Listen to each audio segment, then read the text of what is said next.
All right, we are back. Week one in the books. Week two kicking off tomorrow with actually a pretty good Thursday night game. Jalen and Cristian are here. Maybe we'll have Lou on again a little bit later. We'll see. Very exciting time. But I got to start, Cristian. I texted this to Jalen on Sunday. Week one is in the books, and no one, and I mean no one, was deeper in their bag than Mike Tomlin. Came out in midseason form, won a game without scoring any touchdowns. It was the perfect. It was his dream, the Mike Tomlin wet dream game. That's if he could. I just have to always remind myself anytime I get upset about the offense. If Tomlin could feasibly win games without fielding an offense, he would do it in a second. So that's it. Was like he was probably the happiest man in the league with how week one played out in his bag. That is amazing, Colby. I was going to argue that maybe KOC was in his bag as well. I mean, popping Wasn't his off of bag, Sam Darnold, getting revenge against Dayball. I mean, bro. it was. I'm not going to lie, man. Even I had low expectations, but that got me. It rekindled a spark for sure. It rekindled a spark in me, that's for sure. I'm excited to see week two because this game right here. Can't wait to get into it. This is gonna be a fun one. I have some fun takes coming forward here, folks. Colby's already drinking Kool-Aid already, which he's not a I'm good not. sign. I'm not. I'm just No, saying no, that Love no, his no, nine no, and no, no, seven no, Kool-Aid. no, no, no. they're going to go 9-8. He's in Like, mid-season form. He's peaking too early. This is a bad thing. This is a oh bad. You're yeah, I'm peaking not like early. I said last week. I'm pessimistic on the Steelers in general this season. But like I'm just saying from like that was just Mike Tomlin's dream game. Like winning a game where you don't score any touchdowns and you kick 6 field goals and just play great defense. Like that's what he wants every game to be like. So that was what I meant. I'm not The super optimistic. question, They're gonna Colby, be 9-8. They'll go do nine you eight think like always. do you think just like what Christian said, he's peaking too early? Are we getting another 10 and 7 year where you go undefeated 10 straight and then just complete collapse No, for the no. last set of That's games? I mean, the schedule is brutal at the back half, so it's gonna be rough. But uh, I don't know. We'll see. I mean, I don't know how good these Ohio teams are this year, so it might not be Not as that good, it looks like. back half as we thought. So we'll see how that plays out. But We yeah, will see. excited to get into it. Um, we can kind of since we haven't really been able to do recaps, we can also talk a little bit about the team's week one performances as we go through the games here. Um, But man, I mean, was that the best Sam Darnold game that he's ever had? I'd have to maybe that's recency bias. I would have to go back and look, but it's certainly got to be in the top five. Sam Has to Darnold. be in the top two, man. I was about to say going 12 for 12. I'm gonna, That's insane. Even for his standards, that's crazy. I'm gonna look up Sam Darnold best career NFL games because I'm curious. Like I said, I've been on the take for a couple weeks now. I've been saying Sam Darnold's going to have a career year with the Minnesota Vikings. It's just going to happen. You just have to jump on the train now. Let's hop on. Let's have some fun with it. I mean, the only person I'm that not can't is on the Colby. trade. Colby has the Vikings under 7.5. So he's the only one. Dude, I'm making sure that he's the only one that's going to have to bite that bullet all season. yeah, I still feel very good about that pick. It was the Giants. Like, let's It not get was the too over, Giants. We'll get to not get that. too Yeah. over our skis with the week one. We'll see. That's why I can't wait for this. I can't wait till we get to the Vikings game. This one's gonna be it's gonna be an interesting one for sure. That's all I can say. It was that the best game. Like I said though, Sam Darnold really did impress me. I did not expect that. But then again, I think that's KOC cooking, man. He can win with almost any quarterback. He did it with Nick Mullins, Josh Dobbs, Kirk Cousins. I mean, it's looking pretty good, man. Even Kirk Cousins is struggling now. It's a shame that we don't have Lou right now on here because we really used some thoughts from an Atlanta fan. Yeah, I'm It was a interested. rough start. Is he ready to hit the Michael Penix button after 1 week? Maybe. That's probably I would also. say the button, no, the countdown button has already started. I think the countdown has started already. So uh, it's gonna be interesting, man. I really do. But if we're gonna do it in that order, Colby, what better way to talk about it with two teams that barely scraped off for our Thursday night starter? The Dolphins hosting the Bills. Christian, do you have the lines up already? I Yes, got I do. We All right. got Miami -2.5 at home. Great Thursday night game, by the way. Very good for a Thursday game. All right, minus 2.5. Lou said that he's just coming. He's going to be in a few. But let's see. Miami's up 2.5. That's insane. I'm going to go with Miami. I'll take Miami on that one. Ooh, okay.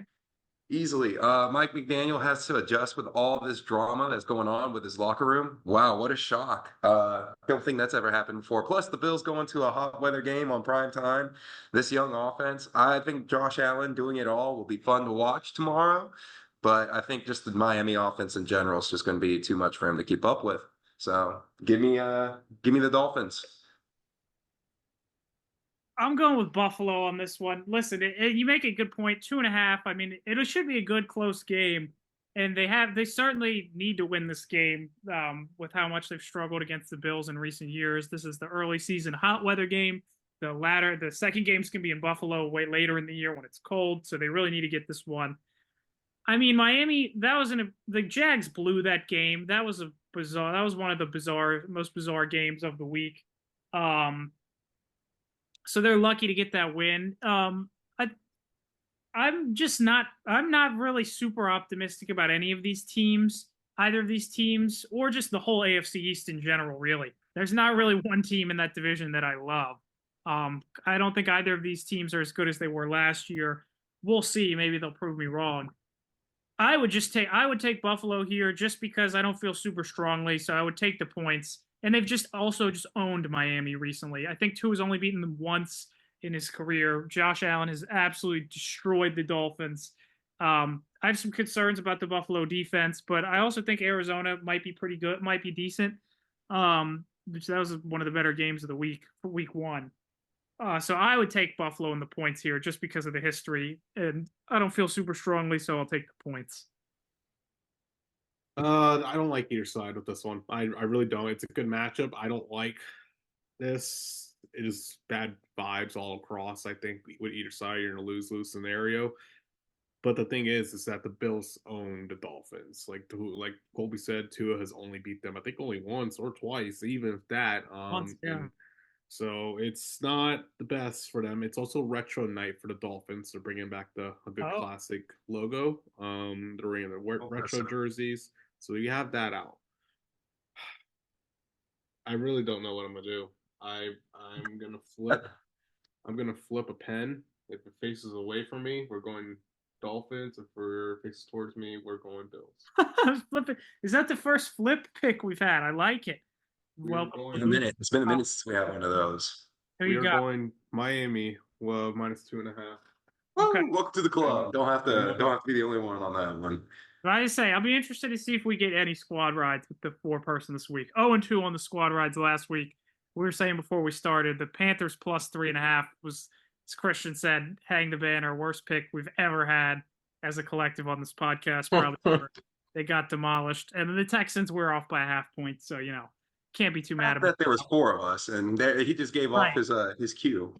And the fact that there's 4 of us, and we all agreed on the Panthers there is very concerning. Yeah, but not a good start for the all agreements. We'll see if we get any or more this week. Lou, do you have any thoughts before we wrap up the Thursday night game? The line is Bills at Dolphins. Dolphins are favored by 2.5 points. Who you got? Fins, baby. Wow. They're playing in warm weather. Okay, there you go. Colby underdogging it again. One's on the fence, but me. That's fine. I like that. Okay. I'll take Buffalo. But I'm with you, Christian. I don't feel very strongly either way. That's a kind of a toss-up game for me. Okay, Sunday slate. There's some interesting games. I wouldn't call it a great slate, but there's some pretty good games. The first one I see here on FanDuel, 2 teams that had excellent week ones. New Orleans Saints at the Cowboys. Dallas a 6.5 point favorite at home. Both coming off blowout wins in week 1, where Dallas obviously got Dak's deal done. A classic Jerry Jones getting it done right before the season starts to steal the headlines. And then they go out and just mollywop Cleveland and their alleged sexual predator quarterback. So who we'll get to.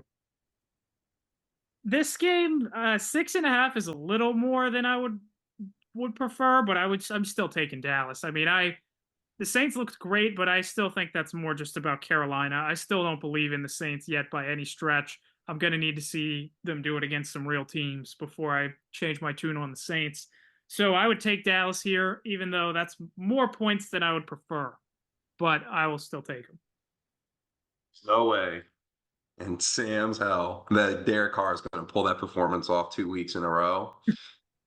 I'm going with Dallas, and I'm taking the points very soundly here.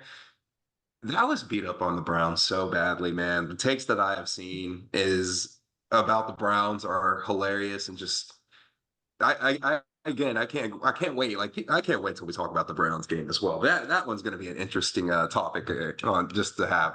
But give me Dallas. Give me Dallas. Christian? Panthers suck. I'm not talking anything about the Saints. Cowboys minus 6.5. Okay.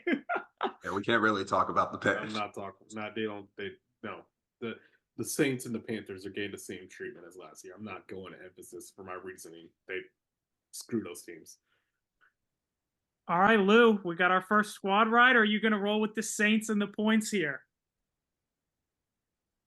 That's gonna be Jerry Jones smacking Derek Carr's ass. Give me the Cowboys by 20. All right. This is gonna be an ass pounding. Oh my gosh, this is going to be an interesting. I hope if the Saints prove us wrong 2 weeks in a row I on Yeah, squad that's- ride, I swear to God, if Derek Carr walks into Jerry World and covers his goddamn spread, this podcast is over. We're ending the podcast. No more. We cannot let Derek Carr walk into this show and show up on us. 2 weeks in a row would be I would be insane. very surprised if that happens. We'll see though. Before we go, final thought on the Cowboys, the week one. How did everyone feel about Brady? I know most people thought he was not great out of the gates. He was certainly didn't look like his contract was very great either. He was nervous. It was nervous. Week one, he's getting out. He did provide some nice insight, but the cadence, there was like slight pauses here and there, and it just kind of threw it off. I didn't even realize what you were doing there. Good stuff. That was good stuff. I mean, I'm surprised you heard any feeling like nervousness when you were listening to that game. I mean, it sounded, for me, it was just monotone. I was right there watching, and I was there watching Red Zone when Scott Hansen said his little bit about how Tom Brady needed to put a little more emphasis. I mean, night and day, man. Just put a little more energy into it, and he'll get there. Like you said, it's his first game, and I think he's just trying to find his reach. But he's not like Troy Aikman. You don't have that accent. You need to put some enthusiasm on your voice, man. Right. I thought, he was definitely a little nervous. Like you said, the cadence was the main thing. He also just doesn't really have like a great announcing voice. I don't feel like, I think he will ultimately end up being good. Like, I think he'll be fine, but doing color is a tough commentary. I mean, Jalen, you did color commentary on high school basketball a couple times. So, I mean, you gotta have some emphasis. You gotta be like Tony Romo, man. You gotta have fun with it. Wow. Wow. Oh, come on, Jim. No. Get that trash bag out the CBS network. That guy provides nothing but moans in your ears. There's nothing this guy brings to the table. I have been on this train for years now that this guy sucks. All he does is suck off Mahomes and Burrow. There's get that guy off my screen. Oh, come on. No one's better than, I mean, look, it's Collinsworth is the one who's been doing it the oldest, but he's also the best. He's the best for a reason. Like, I mean, he's electrifying. Aikman's pretty good too. Got Joe Buck, but anyways. Well, Joe Buck's the play-by-play. I'm talking about just the color guys. Oh, just color. That's right. Oh, yeah, there you go. A little breakdown of our knowledge on commentary there. Next game, Colby. Yeah. All right. This is one of the best games of the weekend, I think. And the line is a little surprising to me how big this line is. Divisional round rematch Bucks at Lions. Baker coming off of just absolutely carving up the Commanders. Lions coming off that dramatic overtime win over the Rams and probably the best game of week 1. Lions are 7.5-point favorites at home, and I like the Lions and I would pick them to win, but that feels like way too many points for how good the Bucks looked. Now, granted, they're playing Washington, but I mean that playoff game was pretty competitive last year, so I don't get why this line is over a touchdown. Lions got the backdoor cover last year. The Bucks got the backdoor cover, you said? No, Lions did. It was kind of like a reverse situation where the Lions scored at the end to double it up. Bucks were covering, but Lions got it. Gotcha. Okay, interesting. I would take. I'll just go quick because I like Detroit to win, but because I think they're better overall. But I'll take the Lions or the Bucks and the points. I mean, that's just seems like too many points. I mean, Bake Show, man, he's cooking. He was in his bag in week 1. He's been absolutely lights out since he's got to Tampa. So I love Baker. Happy for Baker. I'll take Tampa getting 7.5. I think the main reason why this line is like this is because the reports are that they got pretty beat up in their secondary against the Commanders. The Bucks did. So, and when you have receiving talent like the Lions do, and we all saw what happened, they're just going to light it up. And then if they go to overtime, they're just going to hand it off and just David Montgomery just gives you a heart attack at the middle of the night, because you're playing against him in fantasy football. But anyways, if I'm personally choosing a game, I'm going to stick with my take that I had all so far this season. I would love to see Tampa cover this line. Do I see this game getting out of hand quick? Absolutely. I definitely can see this game can go. It's either bang or bust, in my opinion. Either this game's going to go to the wire and the Bucks will make this a competitive game, or they're just going to get floored in everything. And it's just not even going to be a good game to watch. So I'm going with a competitive look, though, here. I'm going with a competitive feel. I'm going with the Bucks. I'm going with Baker because, like you said, he's been revived here in Tampa Bay. Cristian? I don't like you guys are on the Bucks out of the way because I wanted to take the Bucks, but I don't want us to squad right on the Bucks here. So I'm gonna go with the Lions here, even though I do think the Bucks cover.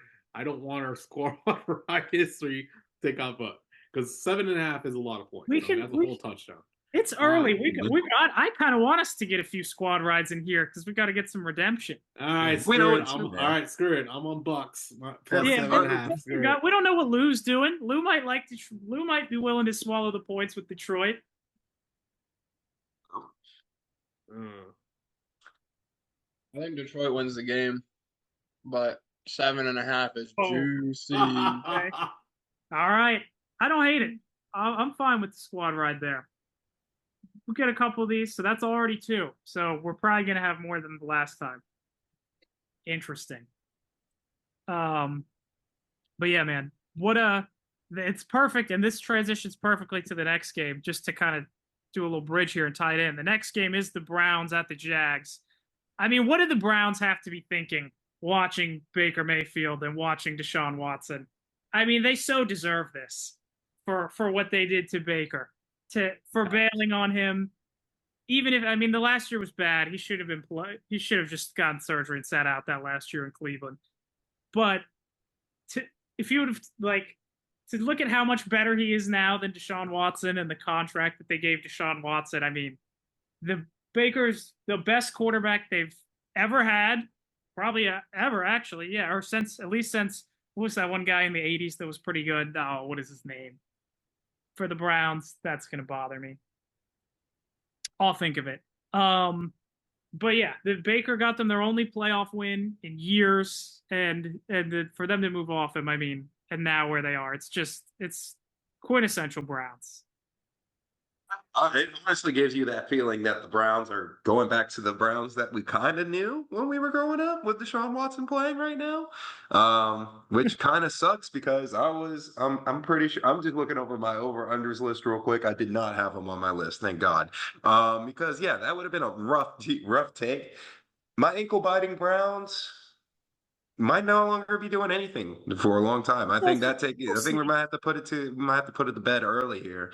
And a game like this against the Jaguars, who blew their 17-point lead as well. I mean, this game is just a slop fest in itself. Um, Jags are -3, by the way. If we want to go into it, you can go first, Jalen. Yeah, not yet. I wasn't ready to get into it. I wanted to also just say that the Browns were so bad that the memes online were just hilarious. I mean, the biggest takeaway was the things that he's doing off the field almost just as bad as his quarterback play on the field. I Well, mean, the people things were that starting he's to doing say some off the field are extreme stuff. definitely People were worse. saying some really extreme stuff, and it was getting to the point where people are now comparing your on-field presence to the off-field issues, and it's Wow. just not great, Colby. It's not great. As someone who None of thought that it's great. No, that's and I was somebody who actually thought that he had a shot at just being decent, like at least get it back in line a little bit. No, it's not looking like that at all. So, and that being said, do I think the Browns are going to have the ability to potentially beat the Jaguars here, even though the Jaguars blew their 17-point lead? Classic Jags. I'm going to take the Jaguars in this game. I don't really have much to say about their loss over Miami. I thought that it was a was. better win for Miami. It was a Anyways, very. It made me. I'll say that loss didn't. I still believe in the Jags this year, but man, that was a very classic Jaguars game, in that they just completely blew a game. So that doesn't make me feel great. But Christian, what are your thoughts on this game and just the Browns situation in general? Browns, I saw a tweet the other day said, Browns don't deserve this. What's going on? The Browns 1000% deserve this. 100%. Like, we gave out a record breaking contract to a guy who hadn't played in a year. In a year. Guaranteed. And this guy is coming out playing disgustingly. And he gets the fans as well. I'm calling out the fans. Remember the photos that were coming out during the tailgates? They were like happy endings and like, free Watson. It was really disgusting behavior by these fans, just accepting this guy to come in. The Browns are going to be the Browns, and they are back into their rightful place as where they should be. And I have more hatred towards them. I unfortunately had the most heartbreaking bet of my entire life. I had a mental breakdown for about a good 5-6 hours directly after. I had anytime touchdown parlay of Zach Moss, Devon Achane, Alvin Kamara, Anthony Richardson, Mike Evans, and Jerome Ford. The Cowboys got the ball back with 4 minutes left. I was like, it's over. The Cowboys are just going to run out the clock. I'm getting a cash out for $5 bet to win $600. They were offering me $30. I was like, you know what? I'm just going to take $30 and ride it. What did the Browns do after a whole game of doing nothing? And mind you, they had the ball within the 5-yard line earlier in the game. What did they do? Throw it. They threw it 2-3 times. And they threw fades. Deshaun Watson's throwing these balls 10 yards out of bounds. And I took the cash out. And what did they do? The Browns drive down the field and get a garbage time Jerome Ford touchdown within 20 seconds left in the game. I lost my and now I have a little bit more hatred towards them more now. So leaning to my pick, the Jags are going to Jags too. So that is my very big afraid here. But I will be on the Jags -3. Lou? Oh God. Look, guys, we don't need it that much, okay? This is getting out of hand. Pick how you would pick. Everyone pick how you would pick. We can't be doing this. If we get a squad right, I know. We got to pick honestly and thoroughly. Lou. The Browns are cheeks. Give me the Jags. Oh God. Oh, God. I'm also, I'm on the Jags. I'm the biggest Jags believer we got. So let's make that 3 squad rides. Listen. I still believe that Trevor Lawrence is good. So I just still think they're going to figure it out. But man, they had Already salty with the Jags. I'm not gonna lie. I have Christian Kirk, and they're throwing to their LSU rookie wide receiver. I mean, like, That's 'cause goddamn. he's a dog. I mean, yeah, he does look like to be a dog, but like right now, man, Brian Thomas does look like a dog. I'm very salty right now because he's on your fantasy team, and I was like, who has him? I was like, no way, somebody has him. And then once I found out he was from LSU, I was not surprised that you already had him on your team. So, shout out to you, Trevor Lawrence. please rekindle your relationship with Christian Kirk for the sake of my fantasy football team. That's all I can really say. That's why I'm a little salty towards him already. Already starting the season all salty, Trevor. Just saying. All right. One touchdown would be nice. Well, let's cheer you up here, Jalen, because the next game is the aforementioned that we hit at the beginning. Your guy, Sam Darnold, the Darnold Show, home opener against this is the mighty San Francisco 49ers. Revenge game from when he was the backup last year. I don't know what he would be getting revenge for, but revenge game. Potential for Sam Darnold here. Vikings, your Vikings at home are 6.5-point dogs to the Niners, coming off that KOC masterclass, as you mentioned. So I'll let you could have the floor here. How we feeling? Want to know how you feeling going into this game? Well, they say that you're not supposed to get too excited after beating the Giants. However, when your quarterback is Sam Darnold and his history is not going 12 for 12 in games, I really do think that there's a shot here. I think KOC's cooking up something mean here. Everybody, I want you to remember something. KOC comes from the Rams. He's a McVay tree archetype. He knows. He's the offensive coordinator that pretty much gave us the formula to beat Shanahan. He knows how to deal with this. And you got Brian Flores.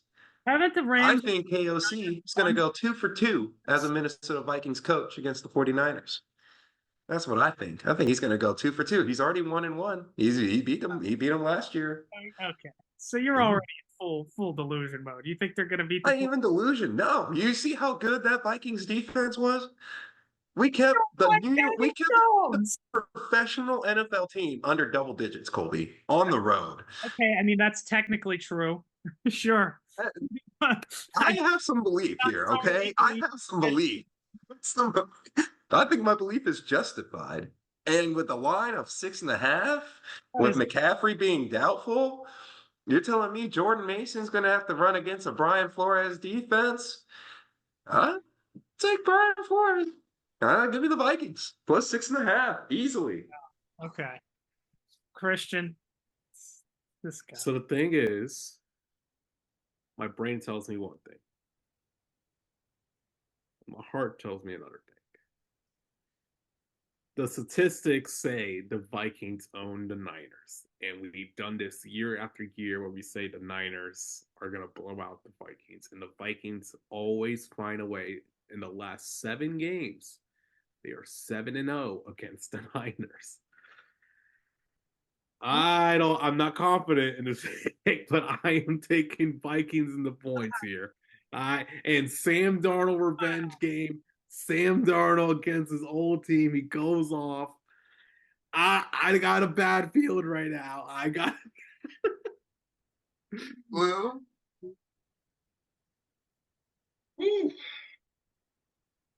Give me the Niners. Oh. I don't care that Christian McCaffrey's out. I don't care. They are a well-oiled machine. 6.5? Are you kidding me?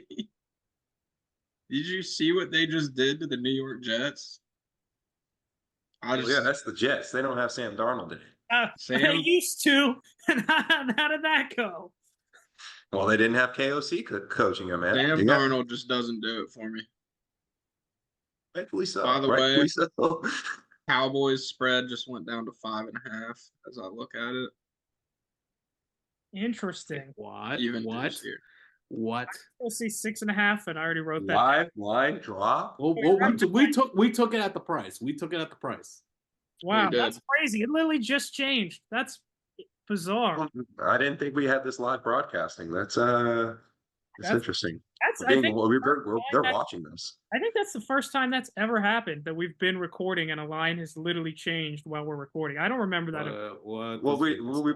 Remember the games that we record during a game, that's always live odds. But outside of that, yeah, you're right. I think you're 100% right. That's a good take. Christian might be able to research that one, but I got nothing.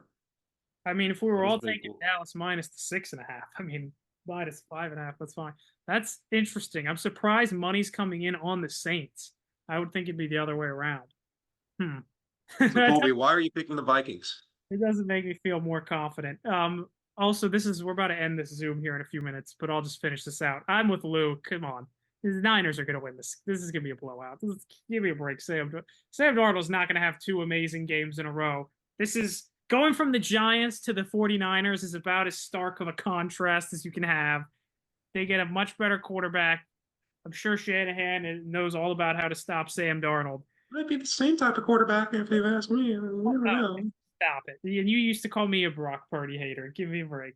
Hey, you're not the one that has to play them this week. There's a lot of points. 6 is a fairly big number on the road, but I'm still taking the Niners minus 6.5. I feel pretty confident in that. Maybe, you know what? If they win this game, Jalen, I'll start to be seriously worried about my Vikings under 7.5 prediction. I would be too, honestly, if I had a Vikings under 7.5 and they somehow beat the 49ers. I didn't see that coming. So I would be pretty surprised as well. Like I said, it's pretty great to start the season off with low expectations. And then you actually win a game. It's pretty good. It's not like, when you get a new quarterback and you expect to win the week 1 game and you don't by a team that didn't score any touchdowns. It's really hard to take, So it's always a night and day, and I'll take Sam Darnold over any night or day. There you go. Wow. Okay. If you were going for the Zoom cap there, but there you go. You have said some outlandish things about Kirk Cousins in the past when he was your quarterback, about how great he was. So let's just let the record show that. Yeah, well, guess what? Is he a Vikings quarterback right now? No, it's time for Sam Darnold to get some love, folks. That's what you're hearing. This is going to be a Sam Darnold podcast. A very strong one, too. About to wrap this for part 1, but Lou, do you want to give any response to that before we finish this? Base small sample size, but I don't know if I'd give that much love to Kirk Cousins right now. But we'll give him time. New team, new coach. Got to get acclimated.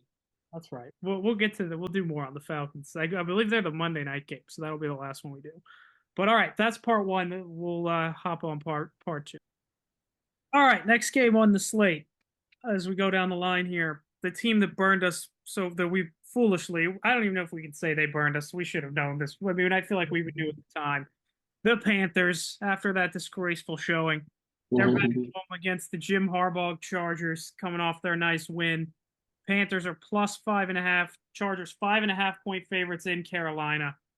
I mean, this could be a bounce back, but it won't be. I mean, I'm certainly not going to pick the Panthers again after last week. The Chargers, they don't have much in the way of weapons, but they're playing physical. I mean, what a difference it makes going from Brandon Staley to Jim Harbaugh. You can already see after one game. So I'll take the Chargers here. I'll be quick.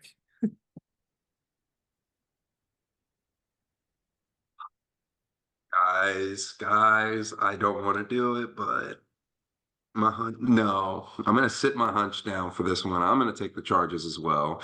I can't be swindled into going with the Panthers again. Not after what happened last week. I don't know why, but it was screaming at me for some reason. But this is going to be, in my opinion, I think this is going to be, like you said, a lot of power run, a lot of heavy. It's just going to be just a gross game to watch, and Harbaugh's going to eat it up. I don't even know. Maybe they just run it down their throats. Maybe they do, and it's just a quick watch. So give me the Chargers. Chargers minus 5.5. I'm not talking about the Panthers. Yeah, I don't think the Panthers do much. I think 5.5 is juicy. Give me the Chargers all day. I'm not even mad about that squad ride. I mean, yeah, that's Chargers. Good start to the Harbaugh era. It helped that they were playing the Raiders. And speaking of the very next game on the list, we've got a couple more 1 o'clock games. Actually, it's like all 1 o'clock games this week. A podcast rivalry game. Jalen's Raiders going on the road to face Christian's Baltimore Ravens, coming off that heartbreaking Thursday night loss to the Chiefs. Ravens are 8.5-point favorites. Christian, do you want to go first, or do you want Jalen and his beloved Raiders? I'll go first. We know the Ravens get an easy team here at the start of the schedule every year, and that team gets a beat down every single year. Like, this is a classic beat down happening. And I'm surprised the lines moved towards the Raiders. I guess people are putting their money on the Raiders right now because this morning it was 9.5. So 8.5 now. Yeah, I'll gladly take 8.5. Give it to me. Feed it to me. It's a beat down. We know this classic week 1 to 3. Usually there's a bad team. Put it right there. Jalen, your response? You said the same thing when C.J. Stroud had to go to Baltimore week 1 or 2. Yes, And and he got a he beat down. surprised you. Yeah, No, he he got a beat down. he got a surprise. I thought pretty sure he put up a good fight that game. No, he didn't. He got a Came beat good down. after that. But yeah. He got a beat down that game. Do you want me to pull up the stats right now? I would love that, but I'm pretty confident. I thought he did pretty solid that game. But I would like to say that if I'm wrong on that, which I'm completely fine with, that Gardner actually did go into Baltimore last year and win. So I'm taking the Ravens. That is true. I'm going there, baby. I'm going there because we know what the Ravens are going to do. They're probably just going to give that rock to Derrick Henry. This is going to be a gross one. I think Antonio Pierce is going to pull a Mike Tomlin and try and make this game as gross as possible. And it's going to he's going to try and act like he's an AFC North coach. And it's going to be hilarious. Because Gardner Minshew was actually going to uncork it to Devontae Adams this game. I can't wait to see it. So, and we got a good glimpse of Brock Bowers. I can't wait to see what this Raiders offense can do. It's another road game, but man, they're just going across the country, man. They can do this one. I think, especially with 8.5 to cover. I believe. Go ahead, Raiders, do your thing. So to back up my point, it was 9-25 week 1 last year. CJ Stroud 242 yards, 0 touchdowns. Yeah, he definitely surprised me. Wow. Not great, no. But like I said, Gardner went in there and won. So that's the one that really mattered. Lou, what are your thoughts on this game? I think the Ravens put the beat down on the old Raiders this week. It's in Baltimore, right? Yeah. Oh, yeah. Good night. Good night, Raiders. I think the Raiders will have some sneaky games where they play good teams tough, but this is not going to be one of those games, unfortunately, for them. So, yeah. Yeah, I'm sorry, Jalen, but yeah, I'm with them. The Raiders stink. They're not going to be good. They're the Raiders. They're the Raiders. They have an okay Their defense is pretty good, but they're the Raiders. Yeah, Christian's right. This is a classic Baltimore early season, and just also coming off a loss. Like, they're going to be in desperation mode. They got to keep up with the Steelers. So they're going to be rolling, firing on all cylinders. My only worry is Stanley's going to get 5 more illegal formations on Ronnie Stanley. That's my word. Ronnie Stanley is going to somehow get a online. Don't even get me started on that. Max Crosby is going to pop off on that. Max Crosby might have a game against that O-line if Justin Hill is blocking him. That's fair. That is the one. That was crazy too. Yeah, can't have Justice Hill blocking Chris Jones. That's questionable. All right, I will take the Ravens minus 8.5 as well. All right, next game on the slate. Sneaky. I mean, I don't know if I guess maybe interesting to some people kind of game. Seahawks at the Patriots. Patriots after their stunning win over the flat Bengals. The Seahawks looked pretty good against Denver. Not like incredible, but solid. Seattle's a 3.5-point favorite in New England. This is a weird one. I don't know how I feel, but I'm going to take Seattle just because I think they're better. And I mean, the Patriots, as surprising as that win was, I'm hesitant to lay the points with Geno Smith, but I mean, it's still Jacoby Brissett. I still think the Patriots are going to be bad. I'm kind of going to fade some of these teams that had the surprising week 1s, and this would be one of them. I don't feel super strongly about it, but I'll take Seattle minus 3.5.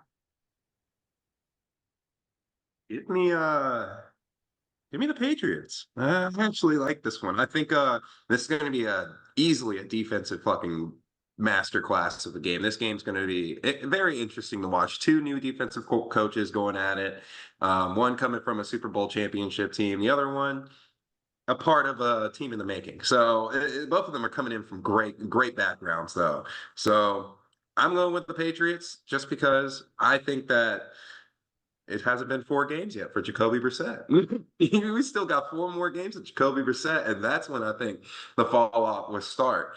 And the stat line that I saw today for Christian Gonzalez, dude, you've been popping off for the Patriots lately, but he puts their star receivers in check on everything. I would argue I am the most underrated corner in the league. I will stand by that. That guy absolutely locks down wide receiver ones and does not get talked about enough about. He locked down Garrett Wilson last year, Tyreek, Waddle. He also only played like he was hurt. He missed like over half the season. He missed a lot of games because of injury. He was locking down CeeDee Lamb before he got hurt on that play. Like the guy puts clamps.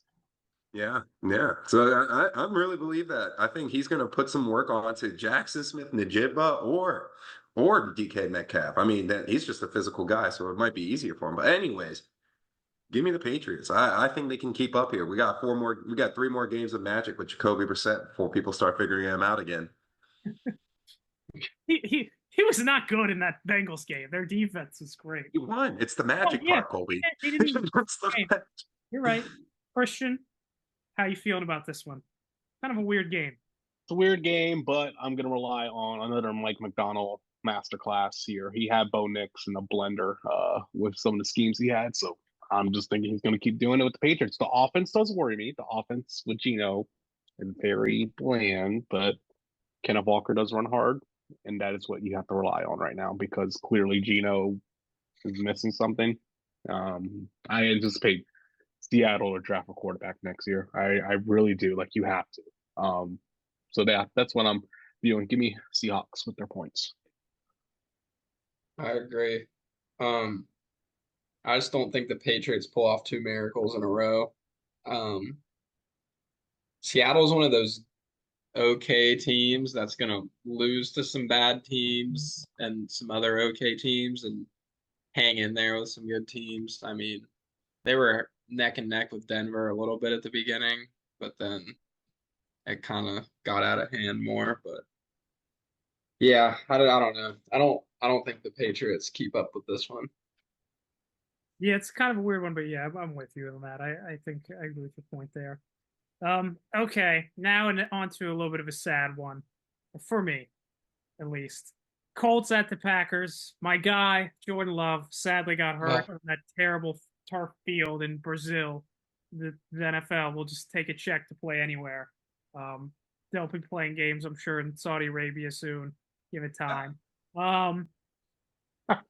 That is probably a good prediction, Colby. And unfortunately for the Packers, their backup is Malik Willis. So this is a game. This would be, if Jordan Love had not gotten hurt, this would, I think, be one of the best games of the weekend. This would be must-see TV, in my opinion.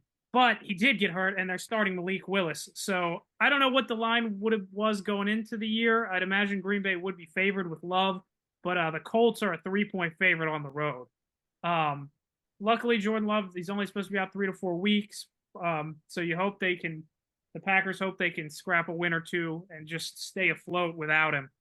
It's going to be a tall ask to do anything with Malik Willis. I mean, we talked about him or I guess not last year, the year before, whenever he got some starts in that one game. They only let him throw 3 times. This is the Anthony Richardson thing is fascinating. Last week, that was the most Anthony Richardson.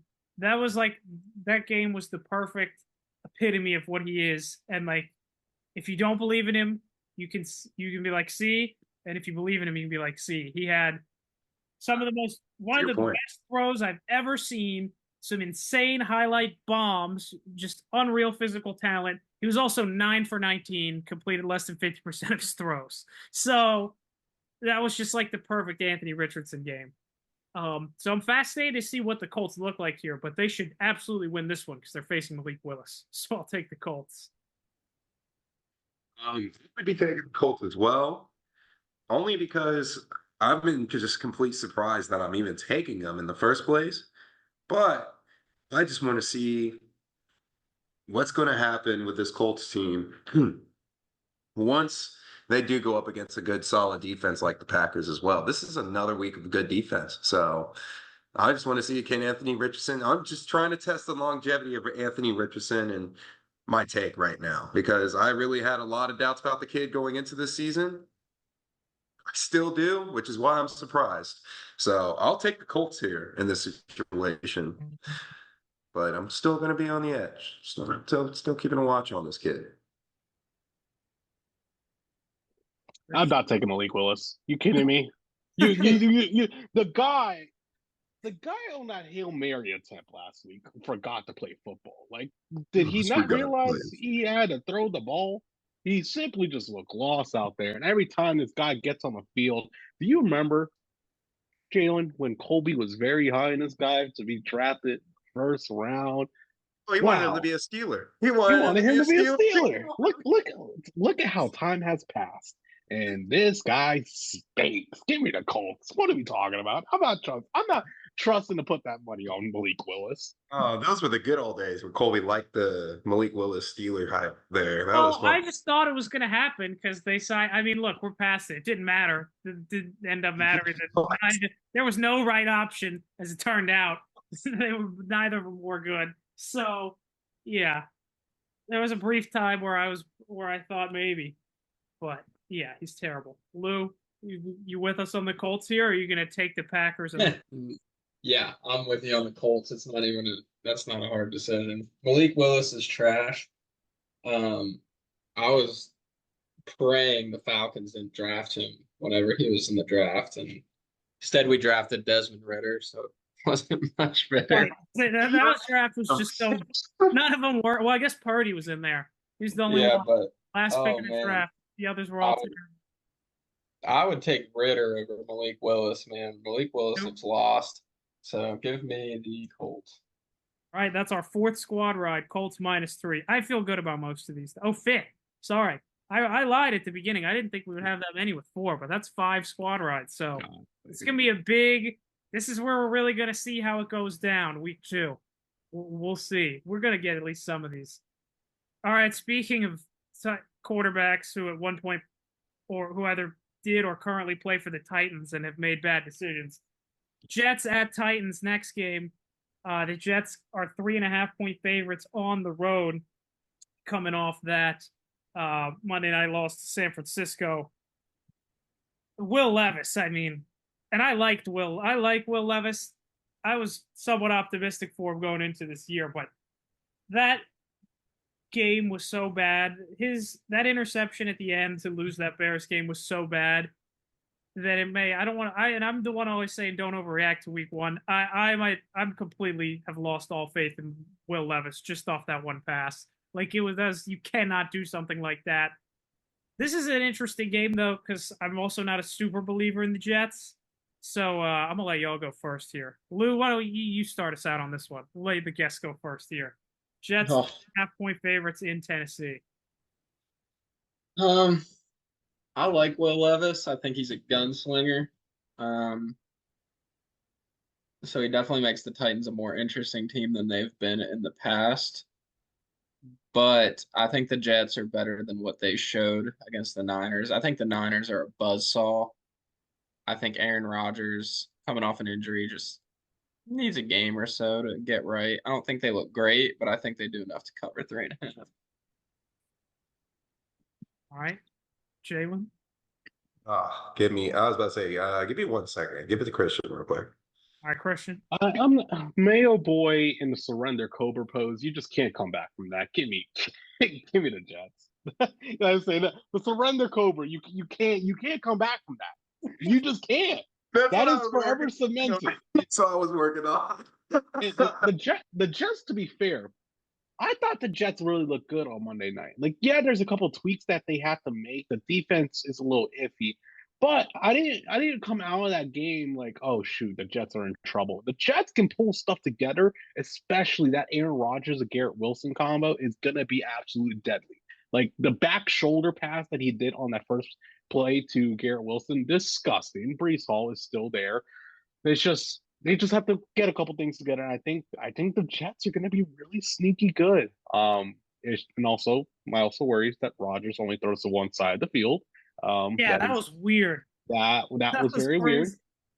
So we'll see how that goes. But give me the Jets minus 3.5. I don't like the vibe of the Titans right now, especially. Do you remember that Calvin Ridley's on that team? Did Calvin Ridley do anything last week? Get it? I mean, they You were can up call it 17. Surrender Cobra.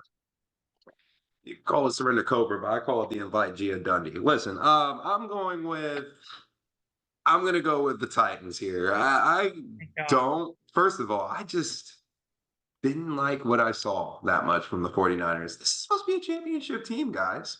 Jets This is supposed to be, yeah, the Jets. This is supposed to be a championship team. What are we talking about here? They brought in Rodgers to finish the job. I think Will Levis here. I mean, you're telling me that they lost to a team that if they would have punted the ball, they would have won the game. Okay, fine. How about you run it? Oh wait, you did it. You're the offensive guy, Mr. New Head Coach Callahan.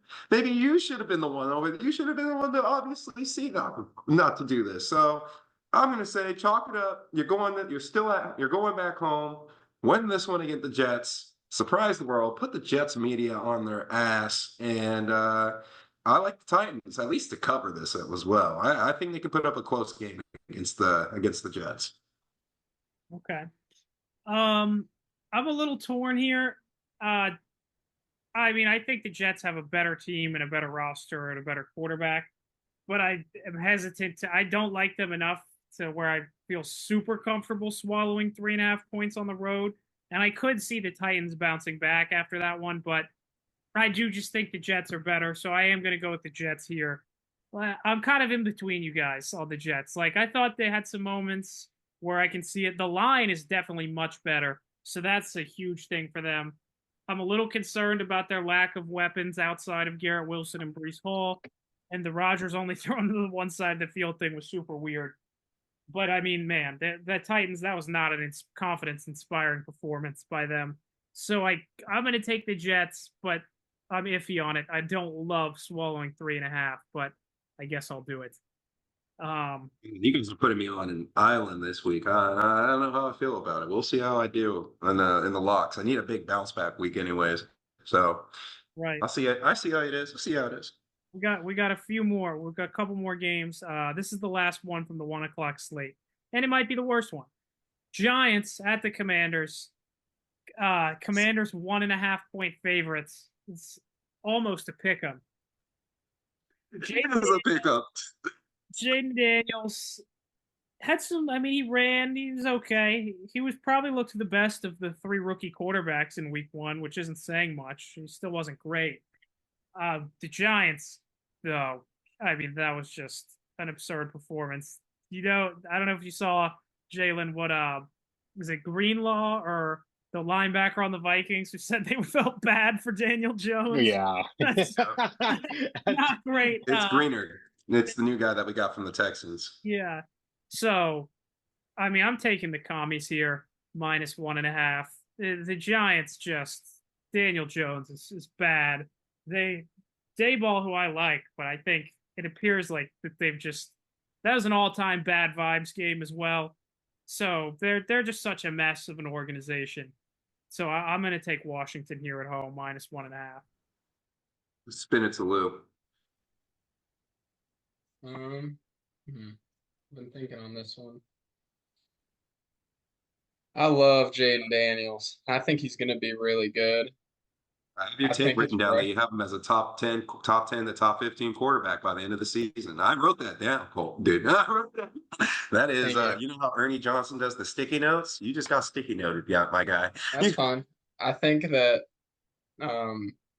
it'll take him a little bit to get acclimated in the passing game. He really only has Terry McLaurin to throw to, so I guess he has Austin Eckler too, but yeah.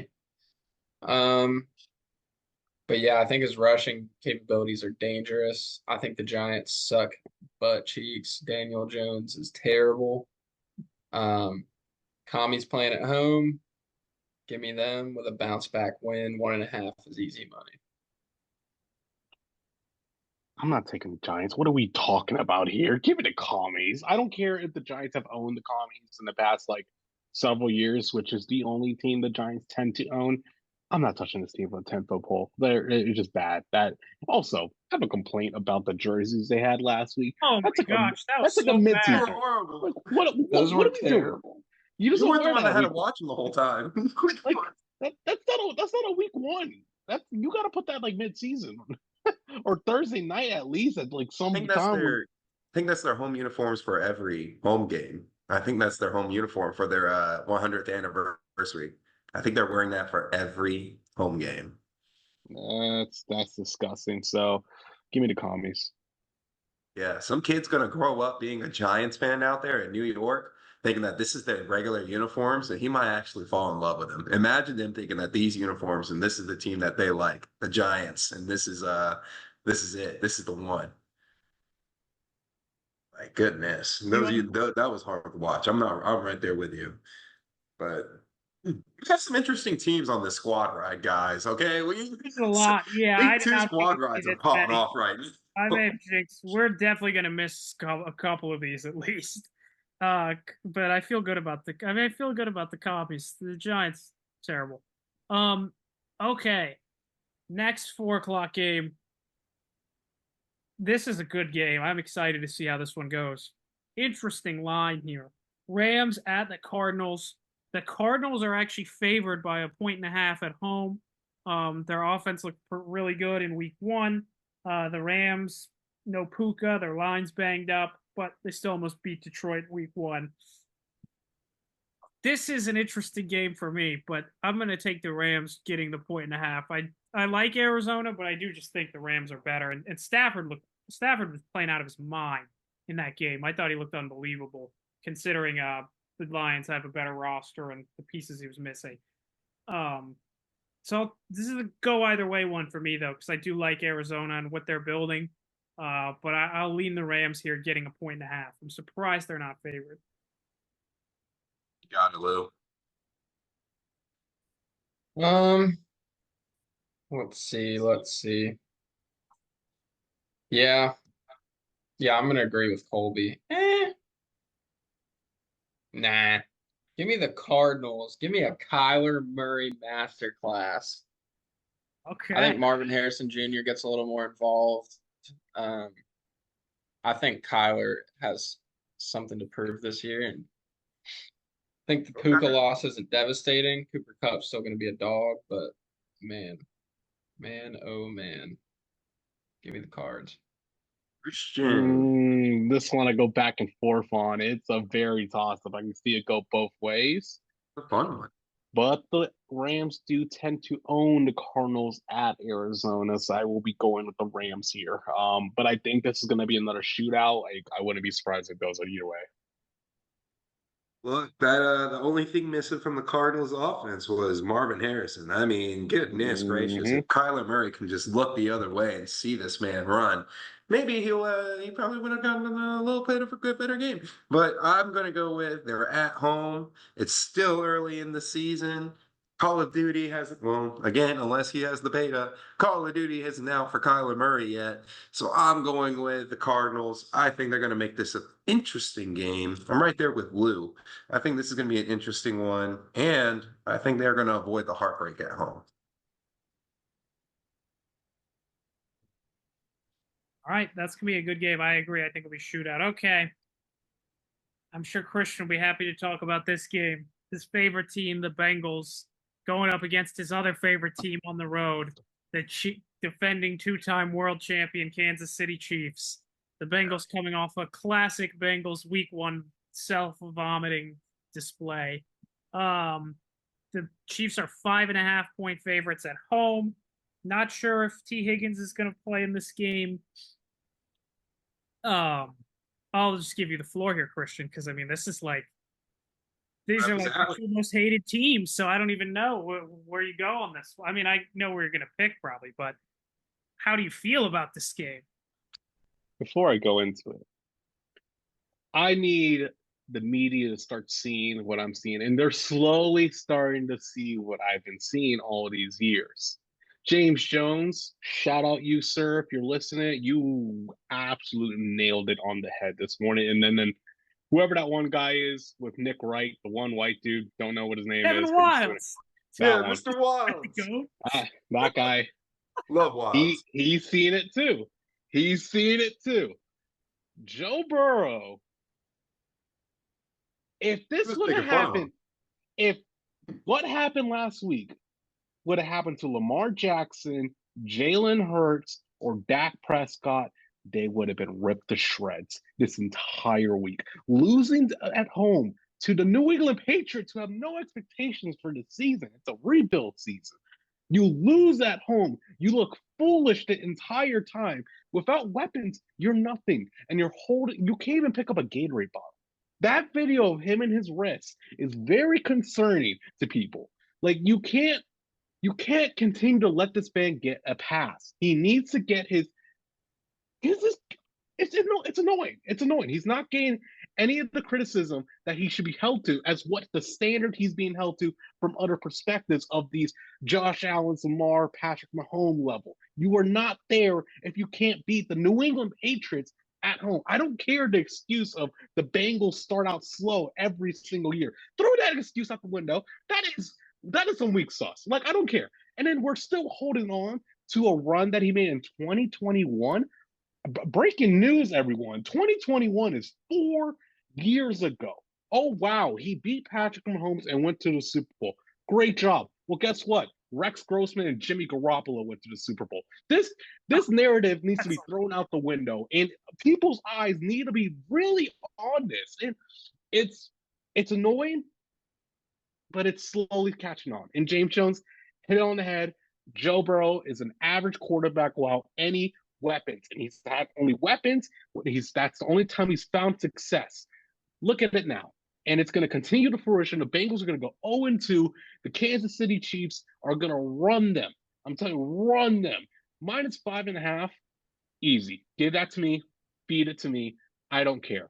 The Cincinnati Bengals, they're being exposed right now, and I've been on this so long ago. I'm just going to kick my feet up and just watch this show of what's going on. I'm going to go ahead and step in here because I know that there's probably going to be a little bit more of a defense coming on. So I'm just going to go ahead and just pile on to the heat before they try to cool off the flames. I also agree with Christian. It's been awesome to see people. I'm watching actually right now. Who we got? Dan Orlovsky and some other dude criticize. They're right now talking about Joe Burrow and criticizing him right now on NFL Live. So I'm all for it. This is awesome. Perfect timing. Also another person that needs some criticism, Shador. But anyways, we need to go ahead and see what's going on here with Joe Burrow. I mean, T. Higgins is still not going to show up. It sounds like they're gonna have to work things out with just who he has. And what he has is not Joe Mixon, who apparently is popping off with the Texans, and people are trying to say that if McCaffrey's not going to play this season, he has a shot with Barkley. Never would have thought that had ever been considered in a sentence, but here we are because I guess that's how dependent Joe Burrow really was for this guy. So I'm going to go. It's a complete shocker to lose a game at home, especially to a team that has no business. I mean, for God's sakes, you got me taking the Patriots already in the other game, so I'm going to take the other team that you're going to lose to right away. I'm with Christian. 5.5 is easy money when it comes to the Chiefs. They're going to work them. This whole Burrowhead and all that shit's going to come back and bite them in the ass too, because they're going to bring that up probably a day before the game. You're going to start seeing all that chatter, and you're just going to chalk it up, and Mahomes is going to do Mahomes things because it's at Arrowhead, and he's going to just pop off and do his thing. And Stephen A., if you're listening onto this podcast right now, I got beef with you. You're another one that has been hypercritical of all these other quarterbacks when they have these slights of miscues, and you haven't said one thing about Joe Burrow losing to the Patriots. Not one. I am tired and tuss. The man needs his criticism. If this somehow makes its way to Stephen A., I would be stunned. But that would try my best. Wow. Lou, I'll go last. Lou, go. Then your fellow Tiger, real quick. The New England goddamn Patriots, everyone. The New England Patriots. Yeah, Lou, defend that. The New England Patriots. How do you start with that? First of all, I just want to say that the Chiefs minus 5.5 in Kansas City is insane. And I will be hammering that. They're going to win this game This is pretty not. handedly. There we go. However, I don't think the Bengals are quite as cooked as they've been described on this podcast. I think they're still a good team, and I still think Joe Burrow's a good quarterback. I just think the man's very injury prone. Oh yeah. So We if go. he can stay healthy, I think they could turn it around. They just need a couple more bad teams to play against that aren't the Patriots. The Patriots defense is nasty. To be fair, Okay. defense is nasty. Their offense is cheeks, and it's still embarrassing to lose to that team. And they're still gonna get smacked by the Kansas City Chiefs. That's no question. But on the horizon, I might have some better things to say at future in their games. Okay. Well, let me just. Okay. So A lot to take in. I agree with a lot of what you said, what you guys said, what Christian said. I do think Burrow has gotten overrated. Rex Grossman and Jimmy Garoppolo is a bit too far for me. What do you mean? No.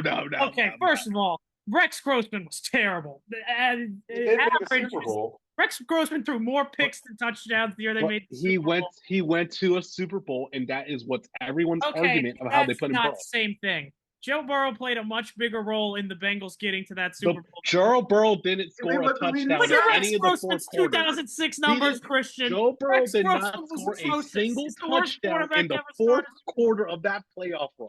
Not a single touchdown in the fourth quarter. That is ridiculous. The Rex Grossman thing. Give me a break. Rex Grossman. Rex Grossman was atrocious. That Joe Burrow was yesterday or Sunday. I'm just using the argument that the whole media puts. Like the argument is he made it to a Super Bowl. You haven't. That is the argument. Also, okay, all right. He has also had like good statistical seasons. It's not like his numbers have been garbage. And he's also better than Jimmy Garoppolo. And he also did make the AFC Championship game the next year as well, so just give him credit for that. I do agree with you. I do think he's overrated, and I do think the Bengals, I don't really believe in them as a team this year. I think they have way too many issues. And I am also do like the Chiefs minus 5.5, but I don't love the fact that puts us up to 7 squad rides. That seems like way too many. So I don't love how much agreements we've had on this podcast. So that almost makes me want to pick the Bengals, even though I like the Chiefs, but I'll just stick with the Chiefs. I mean, we'll see how it plays out. You make fair points, but I think you take it a little bit too far, as usual. But I'm spinning my facts. I don't know if those are facts. And Rex Grossman was crazy. Give me a break with that. That's absurd. But I mean, you have a fair point with the lack of criticism, and they are definitely overrated. So I'll agree with you on most of that. The Rex Grossman is a bridge too far for me. But other than that, line and a Bears quarterback. Who would have thought? There you go. All right, that's the end of part 2. Super Bowl year. You got the Super Bowl one. Yes. Sorry, I didn't mean to start while you were still going. That was my bad. Yes, Rex Grossman. First of all, I didn't even realize this. That Super Bowl year was the only year he ever started a full season. Other than that, he only played, I guess this is just his numbers with the Bears, but in 36 career games with the Bears, he had a passer rating of 70, 6,164 yards, 33 touchdowns, 35 picks. The Super Bowl year, he completed 54% of his throws, had 3,193 yards, 23 touchdowns, 20 picks. Let me pull up Joe Burrow's stats now. That was the only year. One step ahead of you. Ready? Joe Burrow, 4,475 yards, 35 touchdowns, 12 interceptions. That's goodness, Cole. Okay. So yeah, he is much better than Rex Grossman. That was an outlandish pool. Rex Grossman. Come on. Rex However, hang on. Remember, this was This was the main kicker about Joe Burrow that year. He got sacked 41 times. Yeah, they had no blocking. I'm not It sitting doesn't here matter. trying to tell you all he's the greatest things in sliced bread. I'm just saying the Rex Grossman thing was ridiculous. Come Just on. get the ball out faster. Oh, no, it sounded like you were comparing him to sliced bread, Colby. You were getting there. I'm trying to see what his playoff. I remember his playoff sacks were insane. Like he got sacked, I want to say almost 20 times in just the Yeah, they playoffs. had no blocking. Yeah, that was a wild run. But anyways, that was a fun little stat. Let's finish these games out because we still got a couple more. And most importantly, the Pittsburgh Steelers on the road in Denver, last 4 o'clock game. Steelers are 2.5-point favorites. Justin Fields starting again. This is a high pressure situation for Fields. So I think if he balls out, he should keep the job. He should have the job anyway. I thought, he didn't wow me in week 1, but I'm like, he should be out there over Russ because neither of them are great. At least Fields gives you the running element. They're 2.5-point favorites in Denver. I said last week the rule is you take Tomlin as a dog, you don't take him as a favorite. So that makes me a little nervous. And also, Bo Nix looked pretty bad in his first start. And the Steelers just have a thing where sometimes they get cooked by bad quarterbacks randomly. But Tomlin is generally pretty good against rookies. So I feel pretty good about the Steelers here against Denver in week 2. I will take the Steelers minus 2.5. The schedule gets brutal on the back half, as I said earlier. So they got to stack some wins early if they're going to get Tomlin his streak alive. So I'll take Pittsburgh here. I think they can start 2-0 with Fields. You think is the word really going to be Fields? Is that the word of mouth? Yeah, they said he's starting. Yep. So Russ is still hurt. Damn, I'm gonna have to. I'm gonna have to change my pick'ems real quick. I'm gonna have to change the pick'ems lines. But guys, I really thought that it was just a whole little situation where Russ was doesn't gonna get his revenge game. Yeah, I wanted him to get a revenge game. I thought he was really going to rest against the Falcons so he can put all his effort into this revenge game. But guess that takes out the water. I'm going to have to retype that one. But do I think Bo Nix has a chance against the Steelers? Absolutely not. I'm going to go ahead and say the Steelers defense is going to just dominate that one. It is awesome. It just reminds me, though, of my favorite take on the show, where I get to remind Colby about what Tim Tebow did to the Pittsburgh Steelers in the playoff game. That's about it. Yeah. That's all I have to say. I wish this was one of those moments, but I don't see that happening for Denver. And they burned me last week, so going to Pittsburgh. All right.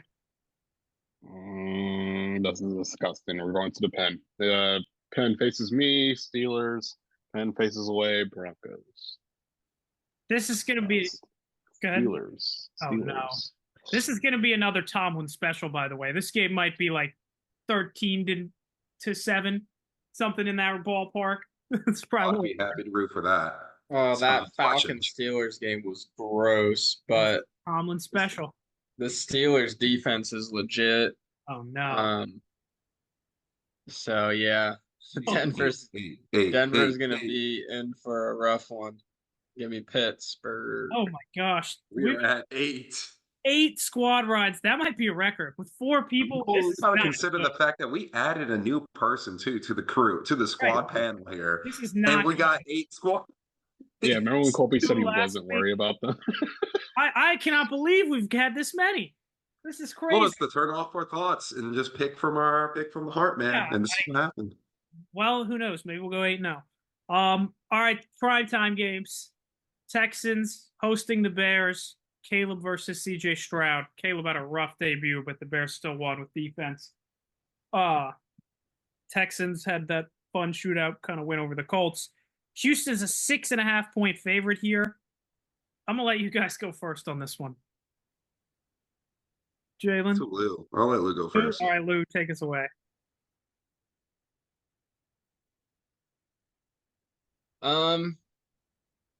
Yeah, this one's tough. I think the Texans are legit and they're playing at home. Caleb Williams didn't look that great. They won the game, but no thanks to him. I don't think that's going to happen with the Texans. I think CJ Stroud's a way better quarterback than Will Levis, and I just think their team's better in general. So I think a touchdown is good enough for me to lay the points. All right, Christian. I am not taking Caleb Williams here. The guy looked awful last week, and he's about to go against the buzzsaw of the Texans right now. Mixon is playing without gloves. And talking about Mixon, that's another one that those cornballs in Cincinnati miss. Mixon, the guy, he's a workhorse. Give him the rock, which Cincinnati did lack points last year of not giving him the rock. Mixon will get the job done. And the line being at this mark, unacceptable. CJ's about to run these guys out the roof, and Bears fans are gonna be hit with reality of like, okay, we have a rookie quarterback, we have growing traits as well as Roma Dunze. Did get that MRI. I believe it's a sprain MCL, if I'm not mistaken. I do not remember, but he may be out for a little bit. But yeah, give me the Texans. Jalen. Oh, I'll just go. You're muted. I mean, the Texans, I definitely think will win, and it could get ugly. But I mean, I'll take the Bears just getting the points. I think they can cover it. I think Caleb, it was a rough start. I expect him to be a little bit better. I think the Bears do have a legitimately good defense. And they have some pieces. I expect the offense to be a little better. I think Houston wins, but 6.5 is a big number. And we also just can't have any more squad rides. I mean, it's got ridiculous. So I'll take the Bears to cover. Texans win, but I'll take the Bears getting the points. All right. Well, it looks like all the pressure is on me. Whether or not do I want to take these godforsaken Bears? Look, it can only go up when you're talking about the offense, and they still got the weapons to make things interesting. However, I just think that this line, even though it's very large. That's the only thing that gets me over the edge here. It's a lot of points to swallow, but I'm going to go with the Texans and everything. This is going to be. I hope the Bears get pummeled here. I'm not going to lie, because if the Vikings go 2-0, which I am very confident in right now, I think the Vikings are going to be NFC North favorites by the end of Sunday, guys. Oh, give me a break. I think we're going to be NFC North favorites. The most ridiculous thing you've said it's in a while. You've said there's definitely been something more ridiculous you've said, but that is up there. Come on. Oh, like how Gardner Minshew was a better quarterback than Aiden O'Connell? I don't know, No, man. what? I'm on a roll. No. You've said Don't worry. I'll I'm have putting to, my sticky note down right here. I'm putting my sticky note down. remember a few times where you just said some outlandish thing. The most recent one was when you said the Raiders will win 11 games. I don't think that's going to happen. So no, I have them at over 6.5, though. I hope that still hits. Yeah, I know that, but I'm saying on an earlier episode, you said they were going to win 11 games and win their division. I think that was in the offseason, right? Yeah. Offseason. It was in the We off. were feeling some dead air there, but Okay. I got it right here. Any Vikings AFC North favorites after week 2 because with the Texans. Wow. The lines still exist in case They can lose to the Bucks, and then all of a sudden the Vikings are back in not business. the favorites. Even if the Lions lose 2-0, 2-0, and 1-1. If I'm correct, 2 is better than 1, Colby. That's a favorite. All right. Peace out, man.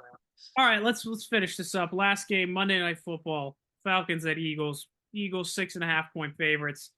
We'll start with you, Lou, the Falcons guy. How far away is your hand from the Michael Penix button after one game of old Kirk Cousins? I mean, to answer that question, it's still pretty far. Okay. We didn't pay Kirk Cousins $180 million to give up on him after one bad game. Right. I mean, that's insane. He's gonna start the whole season, no matter how he does. I mean, unless he gets hurt, but yeah, I mean, he's coming off a pretty major injury. New team, new coach, new system. I'm not going to freak out after one game against a damn good defense, too. I mean, yes, should we have won that game? In my opinion, yes. Did he make some bad decisions, throw some bad passes? 100%. Those interceptions were gross. But I still think this is a good football team. I think the defense is much improved. I really think it can be a good unit. I wish we had more weapons on offense. I wish we had just one more receiver. I don't know if Darnell Mooney is gonna step into that role and really step up. We'll see. But coach has talked about getting Drake London the ball more next week. So fantasy owners should be glad to hear that. I do like how much we did give Bijan the ball, even though he didn't score. We were feeding him all game, and I think we need to continue to do that.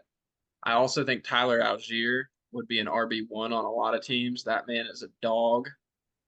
Um, anyways, going back to the game, I stopped glazing my team. I do think we're a good football team. I think the Eagles offense is nasty. I'm very curious to see how our defense plays against them. I think they have a suspect defense of their own. And I think Jordan Love was carving them up before he got hurt, even though they lost. So I think this could be a good bounce back game from Kirk. I don't think Kirk plays well on prime time though. And I've heard Jalen say this time after time after time. So as much as it pains me to say it, I think the Eagles beat us in a last-minute touchdown and cover the spread. Wow. Okay, so you're taking in Philly.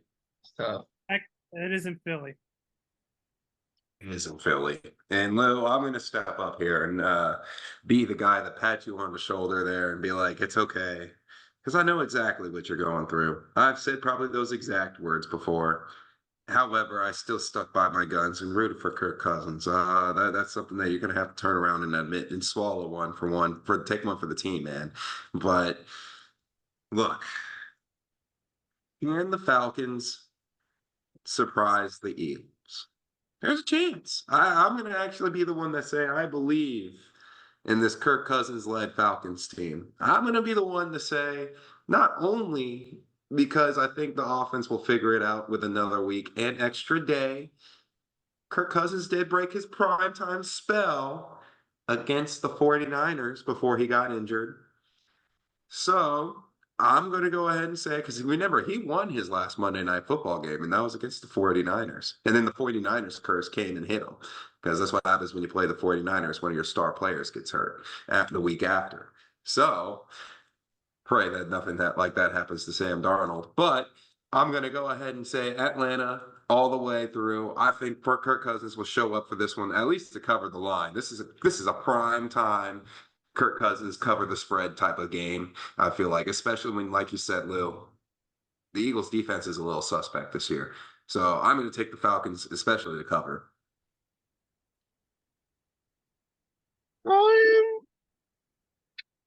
I'm actually going to be up. Yeah, I want to fall in the trap again. It's like cheese to a mouse right now. No, I have to stay. We're going back to the pencil. No. Right. Eagles faces towards me. Falcons faces away. We're going to the cheese. We're going to the Falcons plus 6.5 here. Wow. I'm gonna give them one more week. One more week. They have it. And what do they need to do is feed God dang Bijan. Feed him. Josh Jacob was going pretty solid with the Packers last week in Brazil. Just keep doing that. Give Bijan the ball. That's what you gotta do. You don't have to look at Drake London. He's buns. It's okay. It's over. The London experience, it's over. Pitts, I just want to get a reaction. They're going for that. He scored a touchdown. Pitt scored a touchdown. Pitt scored a touchdown. So, it was a miracle. It's a miracle. So, optimism. I'm going to eat the cheese. Just a little nibble. But I swear to God, I swear, if Bijan doesn't touch the end zone, because I'm going to nuke it. I will. I'm telling you right now, everyone, I'm nuking Bijan on Monday night. And I swear to God, if he doesn't get that, I'm going to lose my mind.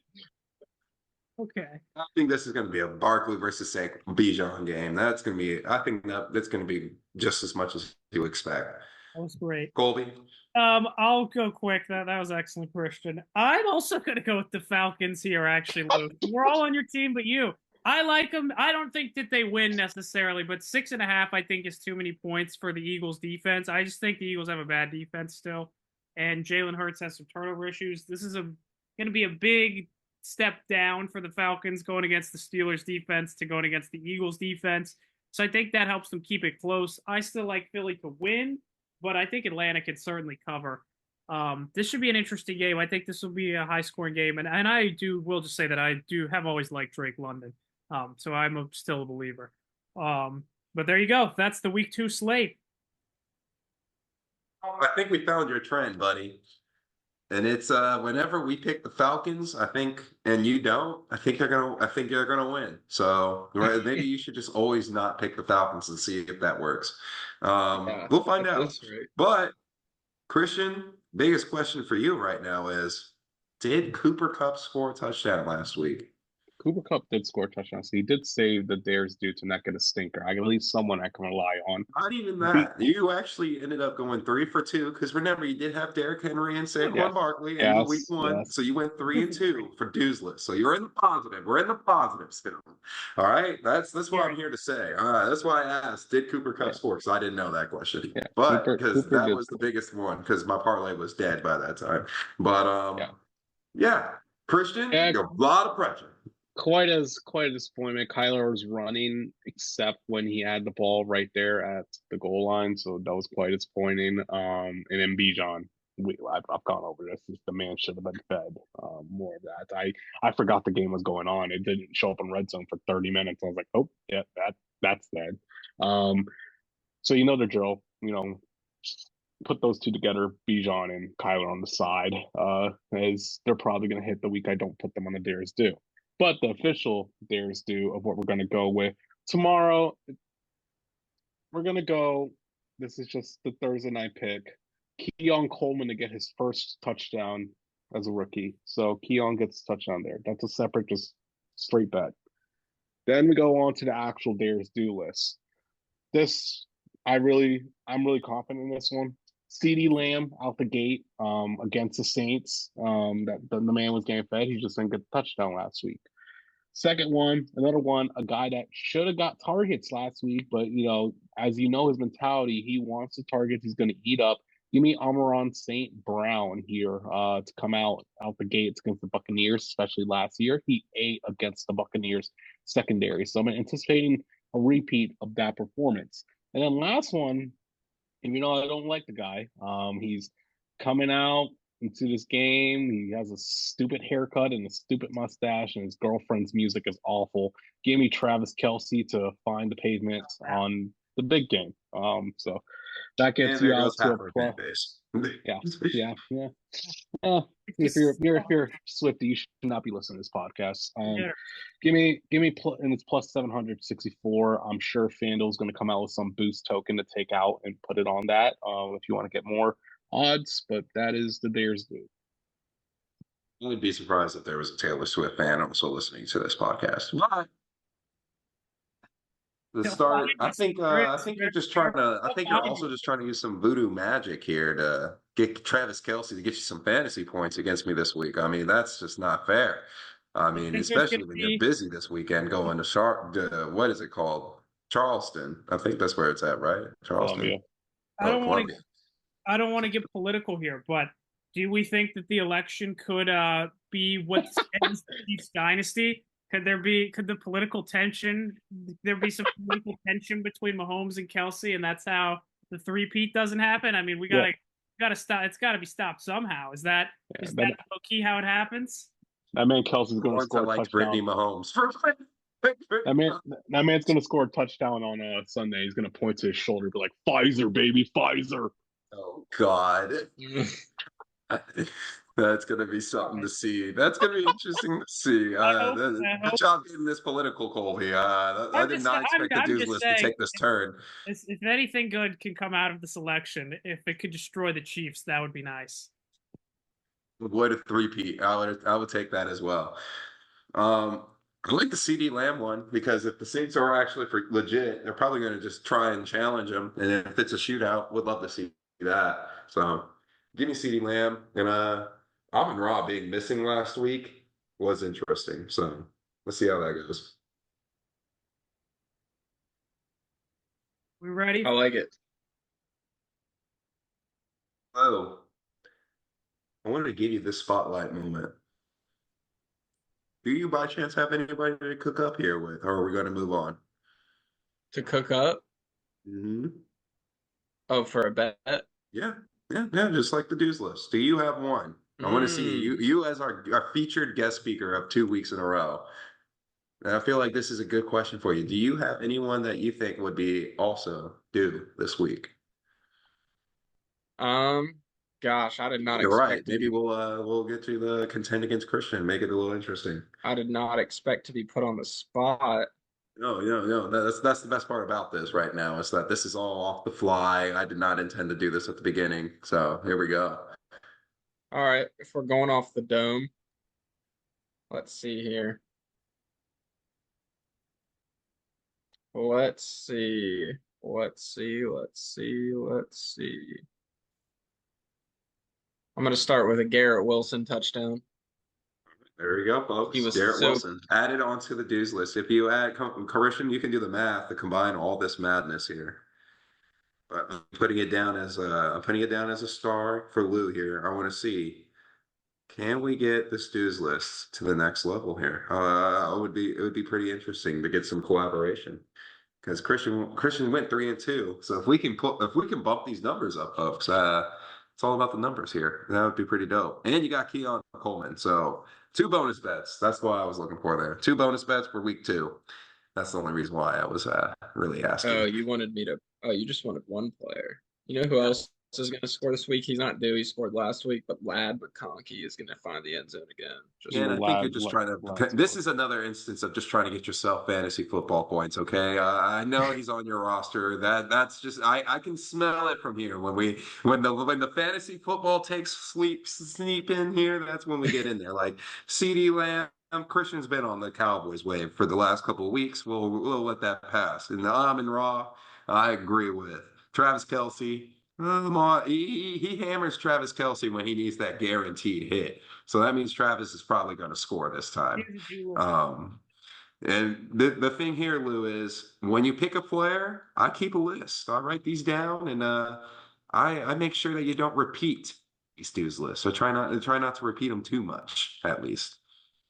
But You you know know who what's needs to missing? show up this week? Mark Andrews. Again, Someone help this. don't be throwing too much. I know Isaiah likely didn't fall to you, so just don't be trying to conjure too many points for yourself. This podcast is not meant for fantasy. This is for educational purposes only. Right, Colby? Right. All right, here we go. It is time for the locks.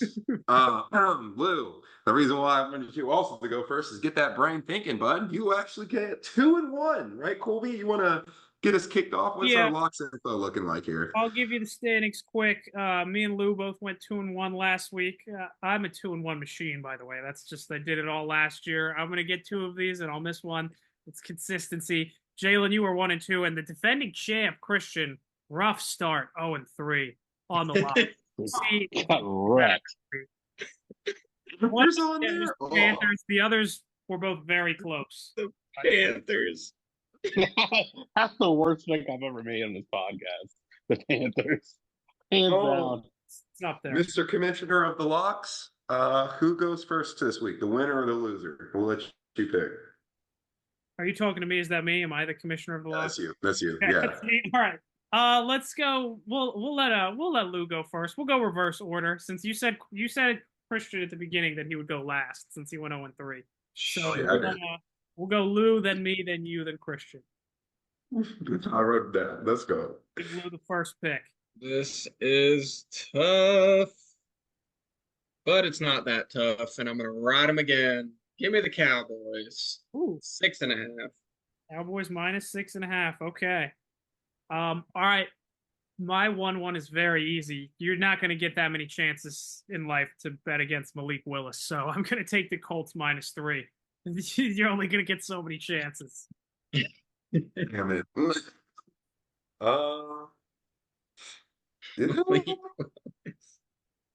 You know, such a great argument for them. I might ride with it. Actually, no. I'm going to go ahead and go with the Chiefs. I'm going to take the Chiefs off the board as well. Give me the Chiefs -5.5. I'll eat the points. All right, Christian, start of your redemption. Here we go. Back to Start the redemption, and we're fading the goddamn team that screwed me. Give me the Chargers -5.5. we're just gonna take the opposite that one. And then for the snake around, give me. Oh God. I don't feel disgusting yet. Not taking that one.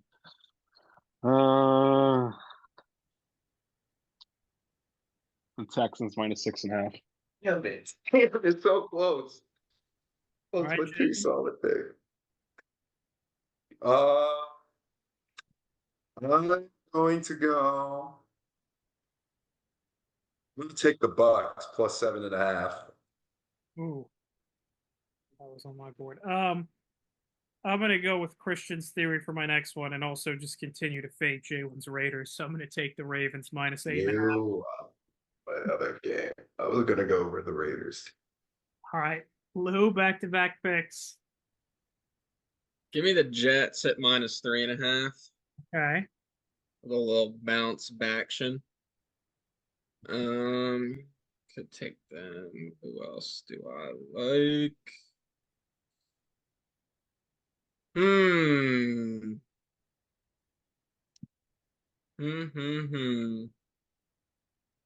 I really want to take the Commanders so bad, but I can't. No? Okay. Can't bring myself to do it. Give me the Steelers. Oh, -2.5. -2. Okay. All right, my last pick.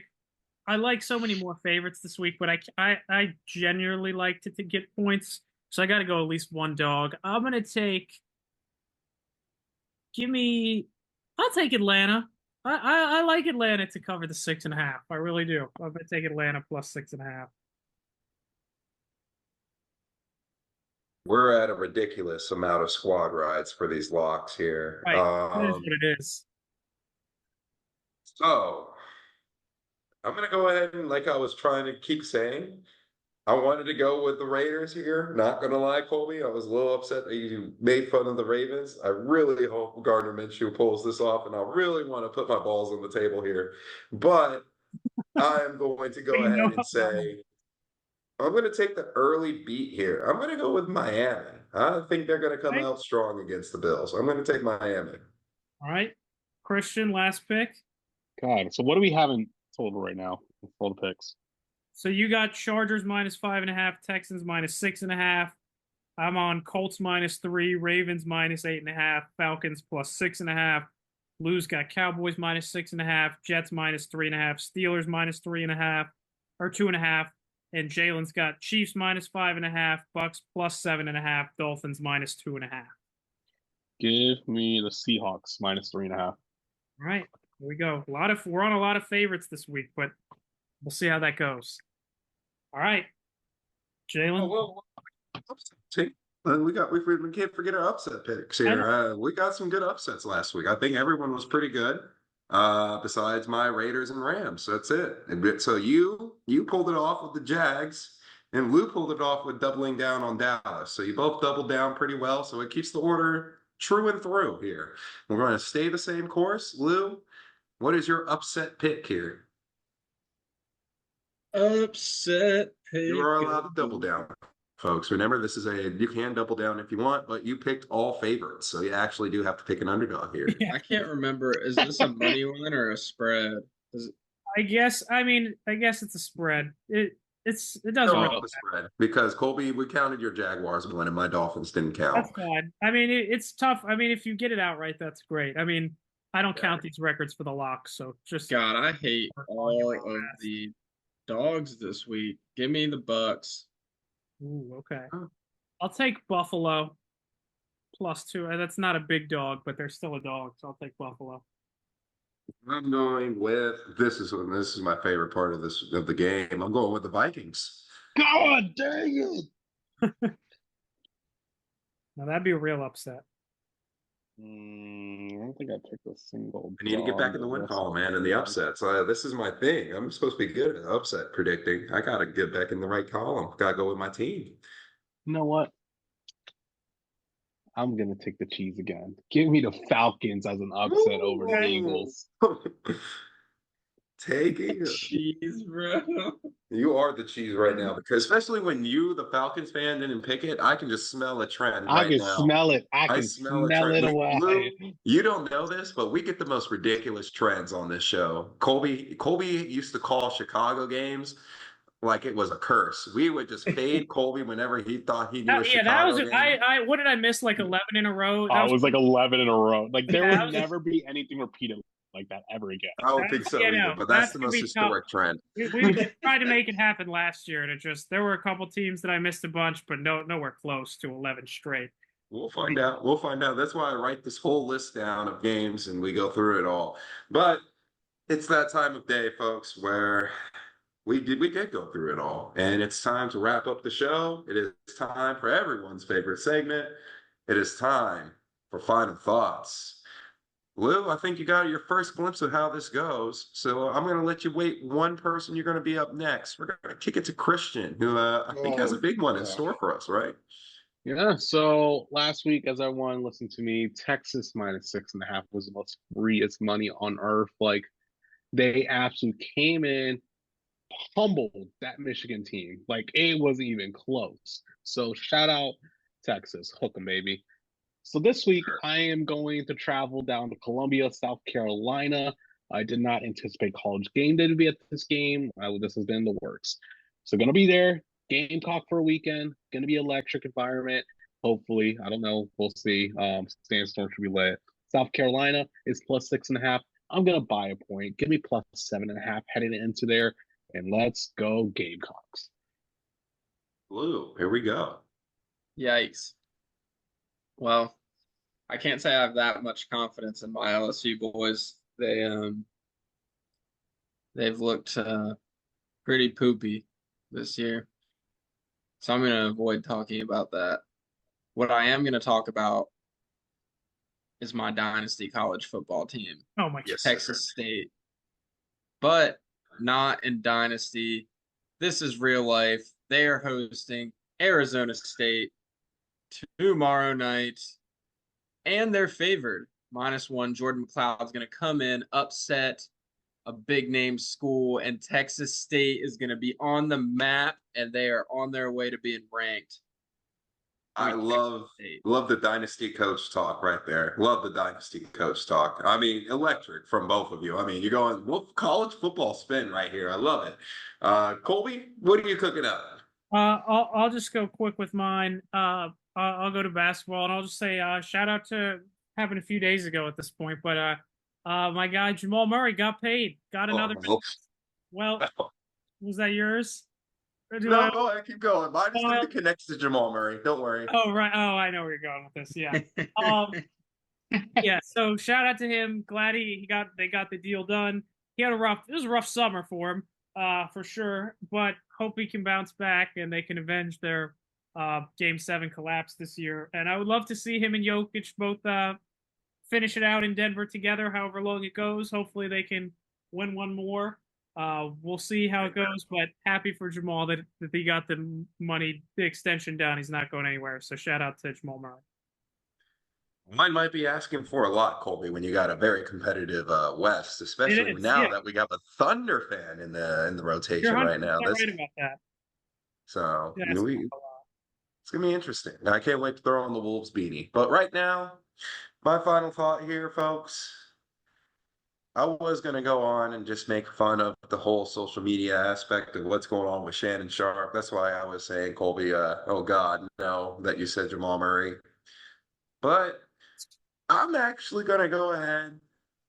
I'm going to go ahead and say this, folks. I don't really have much of a final thought for this one time. I'm going to go ahead and say this, though. For once in my life, I really do believe in Sam Darnold. I'm going to end the episode on that. Yeah. So enjoy that, because if you ask me, this episode has been some pretty good stuff, right, Colby? You know what? I got to tell you, I'm not so sure that it has, but we'll see, I guess. Yeah,